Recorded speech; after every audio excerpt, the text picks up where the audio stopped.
2022년 행안부 공익지원사업 바로 생명존중 문화 확산을 위한 생명살리기 교육사업 제1차 강좌 생명존중 포럼을 지금부터 실시하기로 하겠습니다.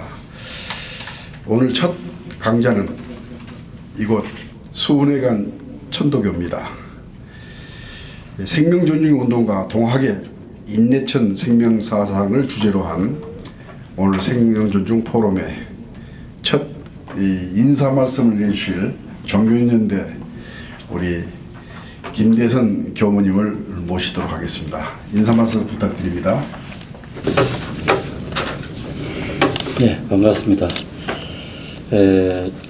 저희들이 벌써 한 3년째 된 것 같습니다. 저희 종교인연대하고 우리 한국생명운동연대하고 이렇게 주관 생명존중, 생명살리기 그 문화확산, 생명문화확산 운동을 이렇게 전개한 지가 3년째 접어든 것 같습니다. 아직도 저희들이 OECD 자살공화국으로 이렇게 알고 있지만은 이제 점점 저희들이 그런 앞장서서 7대 종교뿐만 아니라 생명운동 단체, 우리 30개 단체들이 함께 하기 때문에 저는 기필코 우리 자살공화국 오명을 조만간 벗어나지 않겠는가 그렇게 저는 간절한 바람을 하고 있습니다. 특별히 또 오늘 이렇게 한국생명운동연대에서 우리 종교인연대와 함께 공동주관으로 천도교가 이번에 첫 이렇게 자살 예방 문화확산을 위해서 이렇게 강의가 시작됐습니다.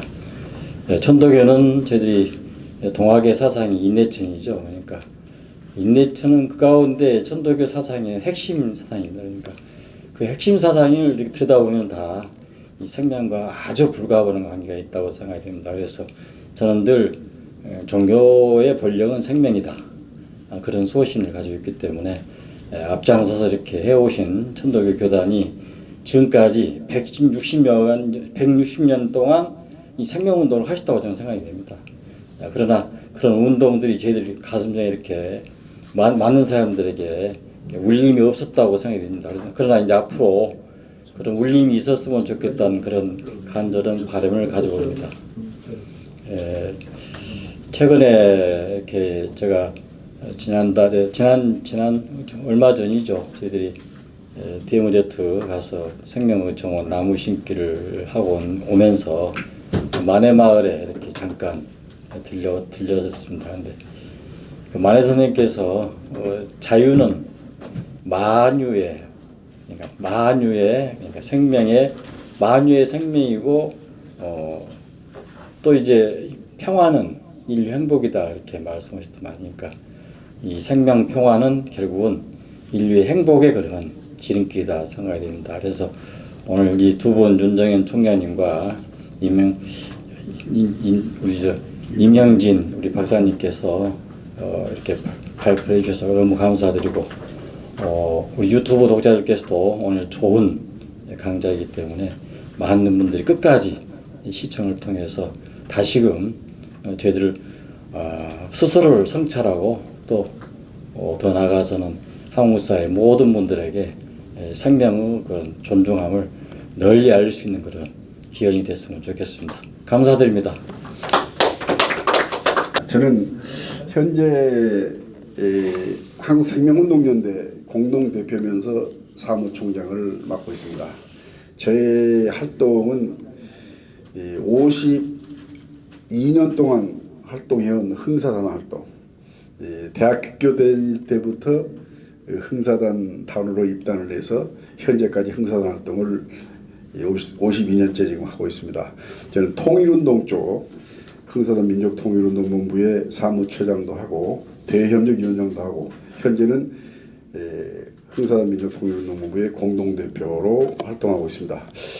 이 흥사단 민족통일운동본부는 이 동학민족통일이라고 서로 형제간격 역할을 그동안 많이 활동을 같이 했어요. 박남수 교령님 계실 적에 참 열심히 서로 저희도 이쪽에 와서 또 박남수 교령님도 우리 흥사단에 이렇게 참 이웃단체로서 역할 이렇게 열심히 했던 것으로 기억이 납니다. 그 당시 우리 임형진 교수님하고도 친분을 쌓았었고 참 이렇게 오늘 무려 162년째 참 우리나라 종교 참 최초의 우리나라의 민족 종교로서 정말 초기부터 이렇게 해왔던 이 유서 깊은 수훈회관에 제가 강의를 하게 된 거 대단히 영광스럽고 또 열심히 좀 해보겠다는 마음을 다짐하게 됩니다. 그러면 생명 존중과 사사예방 운동의 내용에 대해서 제가 설명을 올릴까 합니다. 우리나라 자살률은 OECD 국가 중에 지금 16년째 일입니다. 92년 이후 지속적인 증가를 해서 현재 10만 명당 자살 인원수가 25.7명, 93년 9.4명에 비해서 2.7배나 늘어난 상태입니다. 자살 공화국이라고 할 수 있는 그런 상태죠. 2011년에 15,906명이 정점으로 해서 그때부터 조금씩 줄어들었지만 아직도 이 바로 뒤에 자료를 보시면 책자에 나와 있습니다만 2020년 13,195명이 자살을 하고 있습니다. 하루 36명이 지금 자살하는 셈이죠. 무려 40분마다 한 명씩이 지금 자살을 하고 있는 참 대단한 그 자살률을 나타내고 있습니다. 자살 시도자는 무려 27만 6천 명, 20배나 늘어났고요. 재시도 가능자 그 중에 60만 70만 명이 자살 재시도를 계속 진행하고 있습니다. 자살을 무려 6번 시도에 성공한 케이스도 있고요. 저희 사실은 어머니께서 자살 3번이나 시도를 하셨어요. 70세, 지금 95세인데요. 70세, 80세 때, 90세 때. 왜 자살하려고 했느냐 물어보니 내가 자식들을 다 키웠는데 더 이상 이제는 내가 할 일도 없고 역할을 다 했으니 당신은 남아있는 것이 오히려 자식들에게 짐이 될 것 같다. 그런 인식을 가지고 아마 이 자살을 시도했는데 3번째 자살 시도하고 이후에 치매 현상이 일어나셔가지고 지금 제가 모시고는 살고 있습니다만 치매 현상 속에 참 어려운 그런 생활을 지금 하고 있습니다. 당신은 지금 아주 머릿속에 아무것도 없기 때문에 가장 행복한 분인지도 몰라요.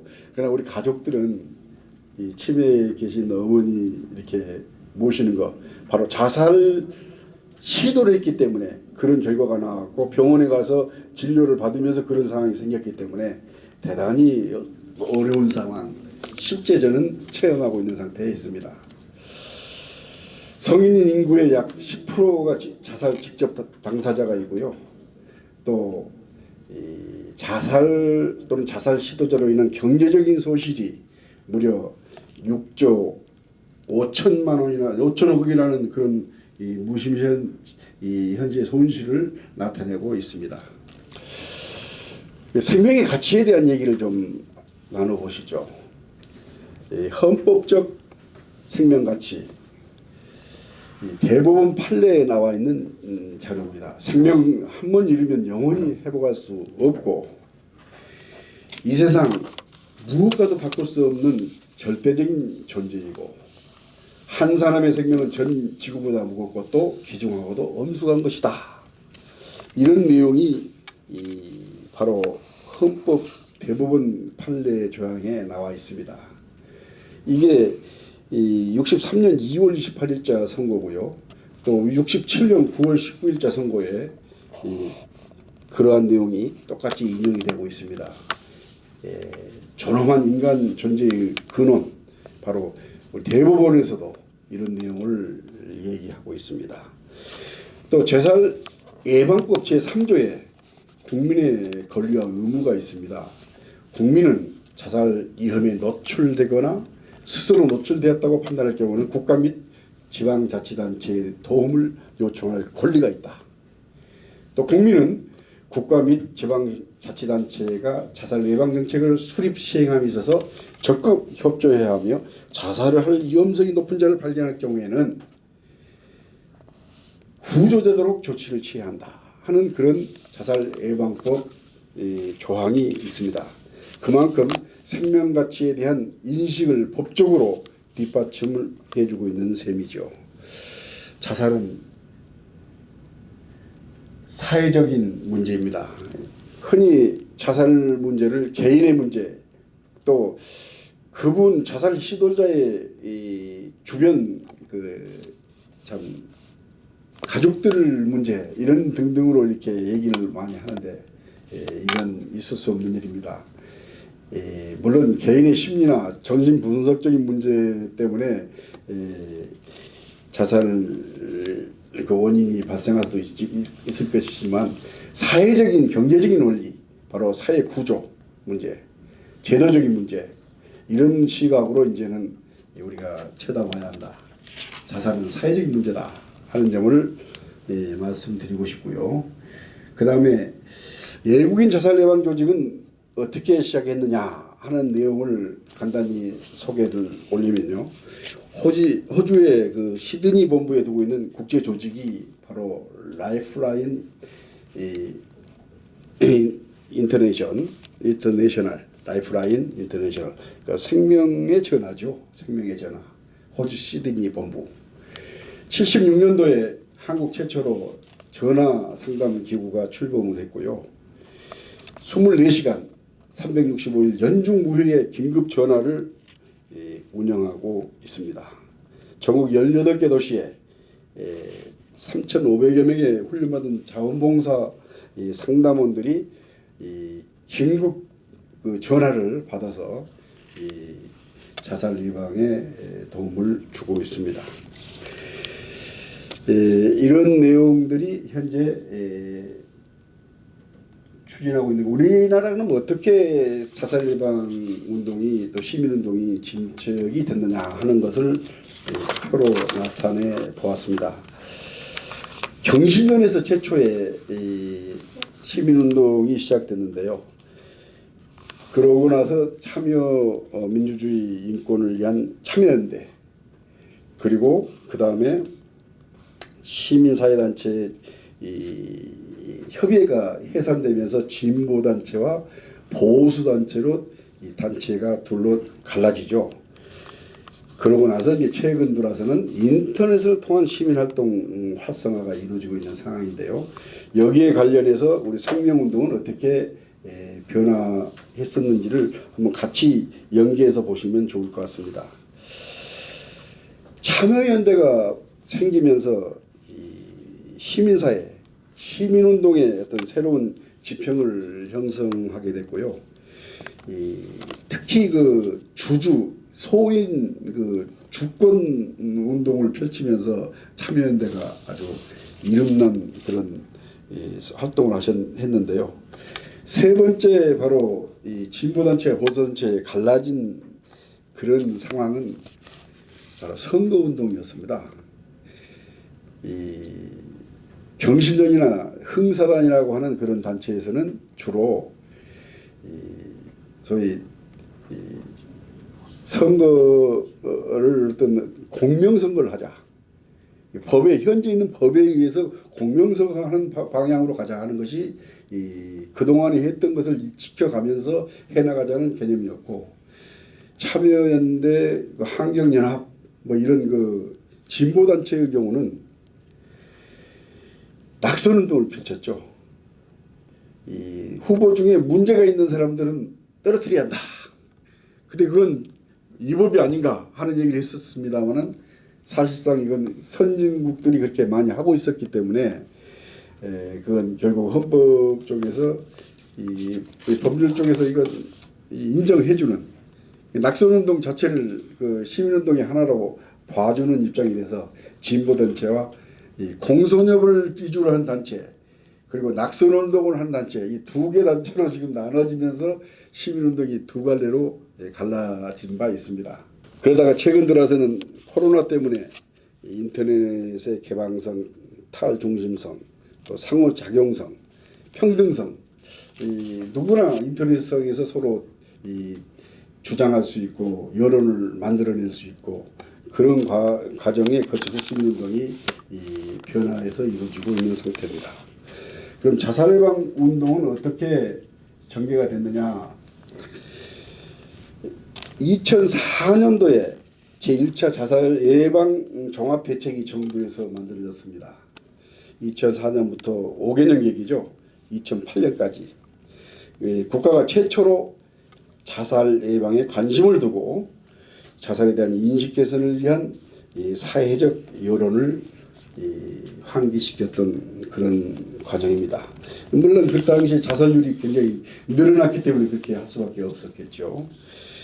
그러다가 제2차 자살 예방 종합대책이 2008년에 이제 끝나고 나서 2009년부터 2013년까지 제2차 자살 예방 종합대책이 정부 발표에 의해서 이루어졌고요. 이때 자살 예방 및 생명 문화 조성을 위한 법률이 최초로 제정이 됩니다. 바로 2008년 11월 3일에 제정이 돼서 그 당시에 중앙자살예방센터라고 하는 그런 정부 조직이 만들어지게 되고요. 지금은 희망재단이라는 게 만들어졌는데 아무튼 희망재단이 만들어지면서 중앙자살예방센터는 심리센터하고 같이 통합이 되면서 새로운 희망재단이 만들어진 상태에 있습니다. 세 번째가 바로 2013년부터 2016년까지 한 2, 3년 틈이 있죠. 바로 정부가 이 자살예방센터 계획을 2차로 하면서 한 2, 3년을 그냥 가만히 여기에 대해서 신경을 안 썼어요. 그러니까 2013년 이후 14년, 15년 그리고 2년간을 있다가 2016년부터 2020년까지 제3차 이 당시는 정신건강 종합대책이다 이렇게 명칭을 정신건강 중심으로 우리 그 자살예방운동이 만들어졌습니다. 물론 이때 문재인 정부에서 100대 국정과제에 자살예방 정책을 포함시키고 자살예방 국가행동계획을 발표하고 국민 생명 지키기 바로 교통사고, 자살 예방, 교통사고 그리고 산업 안전, 산업 이 세 가지 사항을 그 국민 3대 프로젝트라고 해서 선언하고 이걸 지켜나가고 50%로 자살률을 낮추자 이렇게 계획을 잡고 활동을 했습니다만 이 당시에 처음으로 우리 보건복지부에 자살 예방 정책과가 만들어지죠. 우리 참 한두 명이 자살 예방 정책을 세우던 것을 물론 11명, 12명이 정책과가 만들어지면서 자살 정책과가 만들어지면서 처음으로 공식적인 정부 기구가 만들어지게 됩니다. 아울러 2018년 2월에는 안전실천협의회, 안실련이 중심이 돼서 국회 자살예방 포럼이 또 출범하게 되고요. 그리고 2018년 4월에 제가 현재 몸담고 있는 한국생명운동연대가 출범을 하게 됩니다. 아무튼 자살예방 운동은 주로 생명의 전화, 안실련, 그리고 한국자살예방협회, 생명연중 시민회의, 그리고 한국생명운동연대 이런 단체들이 주도하여 자살예방운동을 진행을 해왔습니다. 이걸 좀 구체적으로 설명을 드리면요. 자살예방협회 창립이 2003년, 그 다음에 범국민 생명운동 존중본부 운동본부 2004년, 그리고 생명문화 설립 2014년, 2020년 생명존중 시민회의로 전환. 이 생명문화를 생명존중 시민회의로 이렇게 전환을 시켰죠. 그리고 2018년도에 한국생명운동 연대의 출범. 2021년 5월달에 생명존중 종교인대회가 개최가 됐고요. 2020년 11월에 생명존중 정책 세미나를 이 생명연대가 주도해서 진행한 바 있습니다.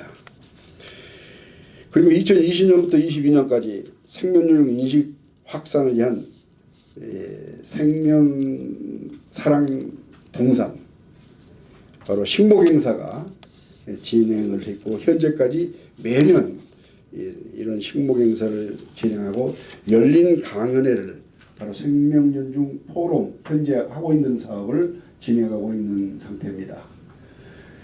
1차 자살예방 대책 5개년 계획에 대한 내용, 이 자료를 참고하시면요, 이 당시에 2003년도에는 인구 10만 명당 22.8명, 근데 2010년도에 무려 31명으로 늘어나죠. 자살률이 계속 이렇게 민관 거버넌스가 작동이 안 되는 상태. 이건 정부 중심으로 이 자살 예방 대책을 추진했기 때문에 그렇습니다. 정부는 어떤 걸 주로 했었냐면은 바로 이 의사들, 정신과 의사들을 중심으로 자살 예방 정책, 이건 심정의 문제다, 개인의 문제다, 이 사회적 문제를 생각지 않았어요. 그래서 이 예산을 편성하면 그때 예산도 얼마 되지는 않았습니다만 5억 6천 정도밖에 안 됐는데, 이걸 전부 다 의사들한테 준 거예요. 의사들이 정신 건강 증진센터 이런 걸 만들어 가지고 전시성 그런 계획을 진행을 했던 것이고요. 제2차 사전 예방적이고 지속 가능한 정책을 수행하자 해서 인식을 개선하자, 그리고 좀 대응력 강화시키자, 대중매체 책임을 높이자, 언론관계 함부로 이 언론에서 자살 얘기를 많이 나누게 되면 그게 많은 사람에게 전파가 돼서 오히려 자살을 참 증가시키는 요인을 만들고 있으니까 곤란하지 않느냐. 언론의 책임, 대중매체, 또 지역사회 기반 자살 예방 인력의 확충, 지역사회를 중심으로 한 그 자살 예방이 이루어진다. 이거 큰 소리 위에서만, 중앙에서만 소리를 져가지고는 곤란하다, 이런 얘기죠. 그리고 근거를 기반한 자살 예방 정책 개발. 결과는 자살률이 20명대 후반 계속 유지하면서 중앙자살예방센터 운영하고 뭐 정신보건 영역의 인프라 구축을 했습니다만, 컨트롤 타워가 부재해서, 무슨 얘기하면은 군인의 자살은 국방부 쪽, 어린 청소년들의 자살은 교육 부처에서, 또 예술인들, 배우들 무슨 이렇게 자살할 경우는 문화관광부에서, 뭐 각 부처가 연결되어 있는데 보건복지부가 일괄해서 하기는 어렵지 않느냐, 이걸 컨트롤 타워를 만들어야 하는 거 아니냐 하는 그런 부분인데, 그게 부재해서 결국은 성공하지 못한 상태에 있었습니다. 2016년부터 2020년까지 전 사회적 자살 예방 환경이 조성돼야 하고, 맞춤형 자살 예방 서비스를 제공하자, 또 자살 예방 정책 추진 기반을 강화하자는 그런 목표를 가지고 진행을 했습니다만은, 이때도 이 언론 자살 보도 기준해 가지고 보면은 9%에서 무려 30%로 늘어나, 2020년 30%, 참 심각하죠. 다음에 번개탄 자살 사망자 20% 좀 그 많이 줄었어요. 그건 엄청 줄었어요. 그건 무려 2125명이 1700명으로 줄었으니까요. 번개탄 부분은 아주 이 정부가 역할을 많이 한 것 같습니다. 생애 주기별 자살률 감소, 10대, 20대에서 60대, 65세 이상 이렇게 나눠 봤을 때 조금씩은 줄어든 것 같은데요. 획기적인 감소는 이루어지지 않는 상태에 있습니다. 지금 자살예방대책 5개년 계획이 2020년까지 작년 재작년까지 이루어졌는데요. 여기에서 정신건강 정진 대책의 일환으로 접근했다. 바로 이제 국민들의 정신병이 있기 때문에 자살이 많다 하는 방향으로 지금 이루어져서 이것은 문제가 많다. 사회적인 문제를 왜 정신 문제로만 국한하느냐 하는 부분이 문제라는 얘기죠. 또 보건 의료 중심으로 고위험군 대상에서 보건복지 사회문화의 통합적 자살 예방 추진이 강조됐고요. 그다음에 보건 의료 고위험군 강조에서 벗어나지 못했다.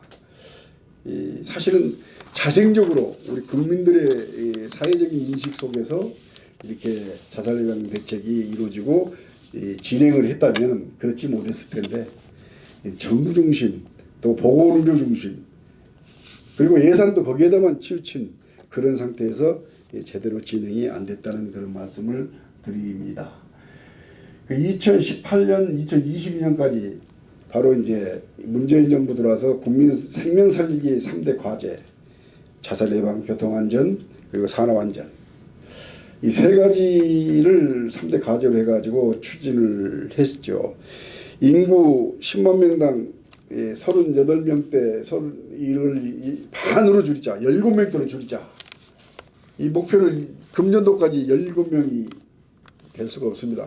현재 작년까지 26명 아닙니까? 10만 명당. 이거에 17명대 되기는 이건 결과적으로는 말만 하고 실질적으로 문재인 정부에서 국가행동계획을 발표하고 했습니다만 사실상 실패했다. 자살 예방 정책이 실패했다는 개념이죠. 17명 목표해놓고 그대로 그냥 26명대가 계속 지금 진행되고 있으니까 심각한 일입니다. 2018년 1월 아까 말씀드렸듯이 보건복지 자살 예방 정책과 신설하고 5월 달에 민관협의회를 발족하고 생명존중 정책 민관협의회 여기에 생명의 전화가 이 민간협의회 운영기획단을 지금 운영하고 있고요. 그리고 2021년 4월 작년에 한국생명존중희망재단을 설립했는데요. 그저 정부 주체로 그냥 계속 진행하다 보니까 또 정부 관료들이 퇴직할 경우에 이런 재단에 가서 일하는 그런 자리로 만들다 보니까 심각한 문제가 지금 발생하고 있습니다.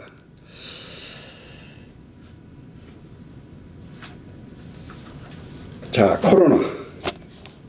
이 코로나로 인해서 집단 감염이 이루어지면서 일자리는 자꾸 줄어들고 학교의 교정은 텅 비고 특히 비대면 줌 수업이 이루어지고 그리고 재택근무, 거리두기, 사회적 거리두기라는 말이 빠졌네요. 밑에 사회적 거리두기, 재택근무 이런 현상이 어떻게 보면 자살률을 낮추는 것 같지만 그러나 사회적인 문제이기 때문에 자살률은 그렇게 크게 낮춰지지 않고 있는 것 같습니다. 그래서 종교계가 열심히 생명 자체가 종교계의 역할이라고 보아서 모두들 종교계에 우리가 의지할 수밖에 없는 종교계를 중심으로 한 바로 생명운동을 펼칠 수밖에 없는 그런 상황이다. 삶의 방향을 설정하고 삶의 방식을 규정하고 아픈 마음을 치료하고 그리고 폭력의 여지를 없애고 서로를 포용하고 사회 분위기를 조성하는 서로를 포용하는 배려, 포용. 전에 우리 그 나무 심으러 갔을 때 조성철 대표님이 조그만 실수, 조그만 실패도 우리는 포용하자, 수용하자. 그것 때문에 자살이 포용하지 않기 때문에 야단치기 때문에 자살을 우리가 종용하는 거 아니냐 이런 얘기를 많이 하죠. 포용하는 마음. 그리고 종교기간을 통한 사회적 관계 개선을 형성을 하는 것이 우리 종교계의 역할이 아닌가 그런 생각을 해봅니다. 그에 대한 최종으로 우리가 어떤 일 어떻게 할 것이냐. 저는 이걸 2022년 생명 존엄한 가치를 지키기 위한 생명존중 선언문에 담았습니다. 우리가 어떻게 해야 할 것이냐. 그 자료를 보시면요. 밑에 뒷부분에 9가지 우리가 구체적으로 해야 할 일을 선언을 하고 있습니다. 이걸 읽어보면서 저의 강의를 마칠까 합니다. 자살은 안 됩니다. 더 이상 어떤 이유라도 자살은 생명을 빼앗겨서는 안 됩니다. 두 번째, 우리는 단절되고 분열된 사회를 생명 사랑의 공동체로 발전시켜 나가겠습니다. 세 번째, 우리는 힘없고 병들고 가난하고 애로운 마음을 적극적으로 돌보는 따뜻한 돌봄의 공동체를 만드는 데 진력을 해나가겠습니다. 네 번째, 우리는 사회 각계각층이 생명운동에 참여하도록 생명운동 네트워크를 확대시켜 나가겠습니다. 다섯 번째, 우리는 우리 사회가 자살 유가족들의 슬픔과 고통을 보듬고 애도와 회복을 지원하도록 적극 나서겠습니다. 자살 유가족의 자살률이 우리 보통 8배 정도 높다고 그러죠. 일반 이 사람들보다 자살 유가족에 대한 인식. 여섯 번째, 우리는 모든 종교가 강연을 하든 설교를 하든 설법을 하든 강론과 실천 행동을 통해서 종교가 가진 큰 역할을 동원해서 생명존중 인식 확산 운동에 적극 참여할 수 있도록 나서겠습니다. 일곱 번째, 우리는 우리 사회가 생명존중 서약 캠페인과 생명운동 확산에 적극 참여하도록 하겠습니다. 우리는 여덟 번째, 우리 사회가 갈등과 분열 대신에 사회 구성에게 생명과 평화, 상생의 문화를 제공하는 생명운동에 적극 참여하도록 하겠습니다. 그리고 우리는 국가가 민간과 함께 자살 예방과 생명존중 문화 조성을 위한 사업에 최우선의 가치를 두고 일하도록 협력과 고언을 하겠습니다. 그래서 30개 단체가 한국생명운동연대에 이렇게 함께 하고 있습니다. 그 30개 단체가 연대가 돼서 생명운동연대를 만들어서 운영하고 있는데요. 그에 대한 내용을 바로 제가 거기에 참여한 분들 이름까지 17쪽에서 24쪽까지 25쪽까지 계속 우리 시민운동 그리고 정부 정책, 우리 생명 존중과 자살 예방에 관한 역사와 향후 과제를 기록을 해놨는데요. 특히 향후 과제만 제가 좀 잠시 말씀드리겠습니다. 25쪽에 보시면요. 네, 향후 과제. 정신과 의사 중심의 관변 자살 예방 정책 추진을 생명운동 시민단체 중심으로 전환하자. 이 내용은 지금 제가 윤석열 대통령 후보 시절에 정책 과제로 좀 이걸 받아줘라. 예? 우리 윤석열 대통령이 되시면은 이거 좀 향후 과제로서 받아 주십시오 하는 의미로 제가 이 캠프에 보낸 자료입니다. 자살 문제를 사회 경제적, 사회 문화적 접근보다는 개인 중심의 정신 보건 영역에 중점을 두고 정신과 의사를 중심으로 자살 예방 대책을 강구하는 것에 탈피해서 자살을 사회적인 문제로 인식을 전환하여 생명존중, 자살, 생명사랑, 생명공동체 사회, 행복사회로의 정책 방향을 바꿔야 한다. 이게 이제 바로 첫 번째 양호 과제로 생각합니다. 두 번째로는 자살 예방 예산 대폭 증액에서 생명 시민 운동의 활성화를 추진해 주십시오. 일본이 8,300억 원의 자살 예방 예산을 펼치고 있는데 그 예산을 지금 현재 쓰고 있는데 그 23분의 1밖에 안 되는 우리나라 자살 예방 예산 참 부끄러운 우리 민낯이다. 정부의 2020년 예산안 중에서 자살 예방 관련 예산은 417억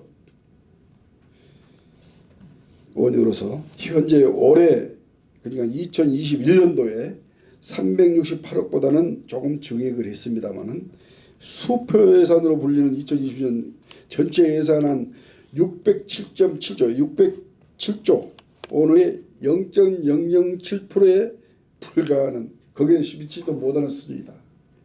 아주 이 예산 자체가 너무 지금 적게 나와 있고요. 또 그 예산도 전부 현재도 희망재단이라든가 이런 정부 정책, 이 정식과 민간 거버넌스에 영향을 못 미치고 있다는 얘기죠. 주로 정부 중심으로만 이 예산이 인건비 중심으로 펼쳐지고 있다는 거죠. 일본과의 인구수를 비교해 볼 때 자살 예방 예산을 최소한 3천억 원 수준으로 늘려야 한다. 현재 600억 수준인데 3천억 정도로 늘려야 한다. 자살 예방 예산은 기왕에 설립 운영 중인 정신건강복지센터에다가 더해서 226개의 지방자치단체가 시민사회단체를 지원 운영하는 지역 생명존중 희망센터를 지역별 조직에서 시민사회 중심의 생명존중, 생명사랑, 생명공동체 사회로 발전시켜 나가야 한다.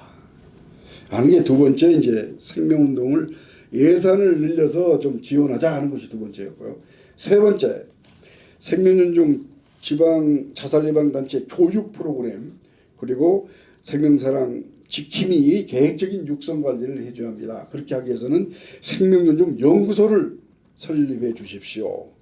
그 생명존중 연수원을 설립해서 생명단체의 계획적인 교육을 시켜야 합니다. 생명존중 자살 예방 단체 CEO 교육도 해야겠고 생명존중 자살 예방 단체 실무 책임자 교육도 해야겠고 생명존중 자살 예방 단체 실무자 능률 향상 교육도 시켜야 합니다. 그리고 게이트키퍼라고 하는 바로 이 생명사랑 지킴이죠. 생명사랑 지킴이 게이트키퍼의 계획적인 양성 체계도 확립해 주십시오. 그래서 게이트키퍼 지도자 조직을 상급 100여 명이 2급 50명, 1급 30명대 이렇게 이제 인원수가 어차피 지금 줄어드는데요. 이런 프로그램에 의해서 바로 생명지킴이 지도자 자격 양성 교육을 시켜줘야 합니다 하는 얘기가 되겠고요. 그리고 생명존중 자살 예방 단체 지원 방안을 마련해 주십시오. 생명존중 자살 예방 단체 실무자 1명 정도의 기본 급여는 좀 지원해 주십시오. 그런 내용이 지금 있죠. 마지막에 그리고 자살 고위험 대상자에 대한 지원 대책과 유가족 지원 대책도 같이 마련해 주십시오 하는 게 현재 저희가 바라본 바로 생명 존중과 자살 예방에 대한 정책 과제가 아닌가. 끝으로 생명운동 실적이 우수한 기관이라든가 공직자 아주 공적자에게 포상을 좀 해주십시오. 평가해서 생명운동 실적 평가 기준 마련하고 생명문화상 생명의 노벨상을 하나 만듭시다.